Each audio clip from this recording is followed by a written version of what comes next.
Thank you, Mr. Mills. I now recognize Ms. Cherfilus-McCormick. Thank you so much, Mr. Chair, and I want to say thank you so much for all of our members and who served in Afghanistan. Thank you for your service, and for everyone who's testifying, thank you so much for your service.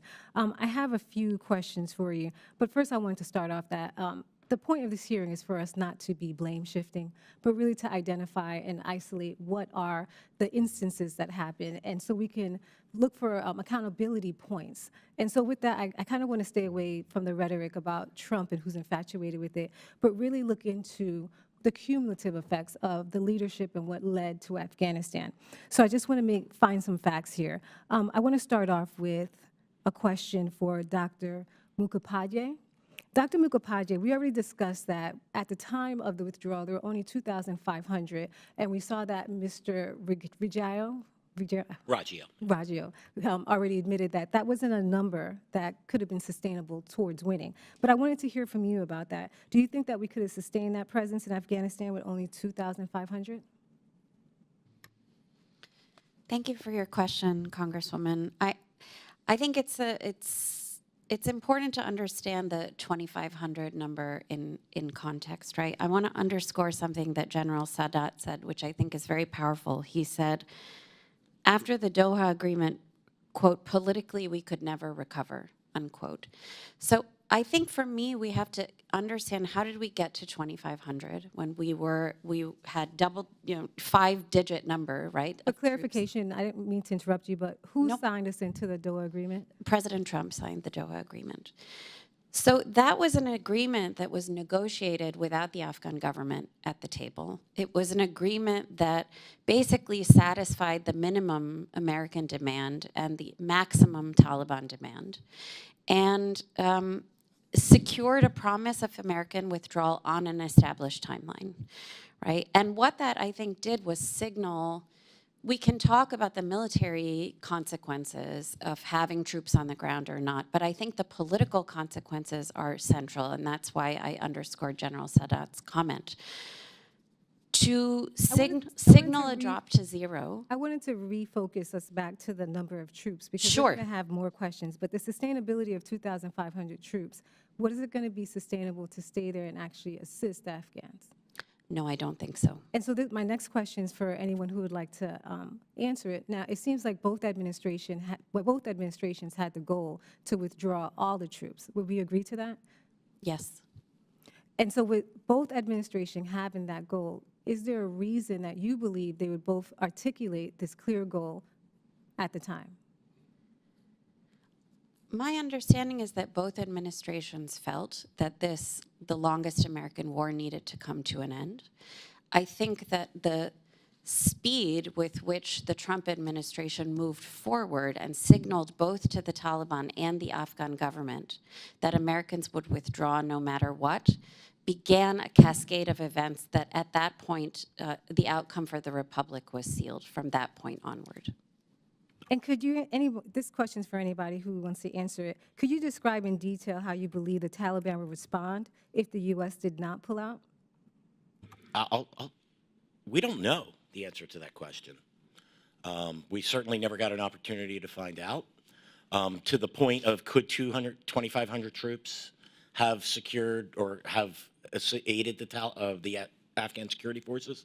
I can tell you on April 13th, 2021, they were aiding.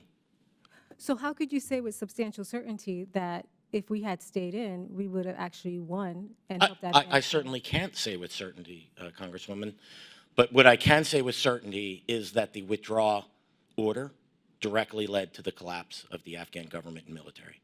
And that order was a derivative of the Doha Agreement, correct? Ultimately, look, President Trump could have pulled all of the troops out of Afghanistan by the day that he left office. He did not. Mm-hmm. President Biden had the opportunity to adjust course. Mm-hmm. Again, he had a decision to make. Was it worth supporting the Afghan government or was it not? He chose that it wasn't. So look, I mean, I could blame the Bush administration. I could blame there's 2 decades of blame to go around, but there was only one decision, only one order to withdraw, and that was issued on April 14th, 2021. But that, I mean, when we say that, when you make that statement, it makes it seem as if that was independent of the agreement. And I'm looking for, because you said with substantial certainty that if we did not pull out, that the government would have been standing, but we already identified the terms of the agreement, the timeline where we had 3 administrations who were setting us down that road. In addition to that, we also have both of the administrations who were trying to pull out completely.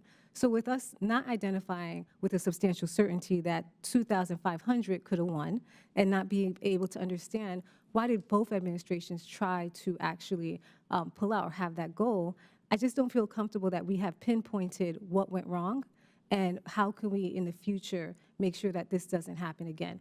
I don't know if you want to extend any more time or if anybody can help us find those facts to identify what went wrong so we can preclude them in the future. Yeah, I'll just quickly, and I'd like to give my fellows an opportunity to speak. You know, I can't build a time machine and change the withdrawal order and find out. I wish I could, but I certainly cannot. But, you know, I just maintain that the Trump agreement, there was no bigger critic of it than myself. It was a bad deal, and it's one that should have been recognized. President Biden himself called it a bad deal, and yet he executed that. Why are we not asking that question? And with that.